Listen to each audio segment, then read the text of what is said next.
નરેન્દ્રભાઈ મોદીનો ખર્ચો આખા દેશમાં સૌથી પહેલા કોઈએ માંગ્યો હોય તો તમારા દીકરા ચૈતરભાઈ માંગ્યો છે। ખળભળી મચી ગઈ એ લોકોમાં કે આ મોદીનો ખર્ચો કેમ માંગે છે।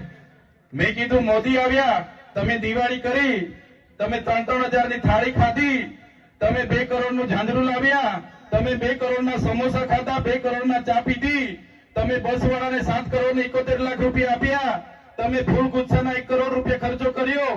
મેં કીધું પૈસા ક્યાંથી આવ્યા બતાવો મને। સાંસદના ઘરેથી આવ્યા તો કે ના, મુખ્યમંત્રીના ઘરેથી આવ્યા તો કે ના, હરસંઘવીના ઘરેથી આવ્યા તો મેં કીધું ના। મેં કીધું પૈસા આવ્યા ક્યાંથી? એમણે કીધું આદિવાસી બજેટમાંથી અમે ખર્ચો પાડી દીધો છે। જે આપણા બાળકોની આંગણવાડી બનાવવા માટે પૈસા આવેલા, આપણા બાળકો આશ્રમ શાળામાં ભણે છે ને સારી દાળ ભાત શાક રોટલી મળે એના માટે પૈસા આવેલા, આપણા વિસ્તારમાં રોડ બને એના માટે પૈસા આવ્યા હતા, કુપોષણ દૂર થાય એના માટે પૈસા આવ્યા હતા, સ્કૂલ બને એના માટે પૈસા આવ્યા હતા, ઝૂંપડું બને એના માટે પૈસા આવ્યા હતા, મનરેગામાં રોજગારી મળે એના માટે પૈસા આવ્યા હતા।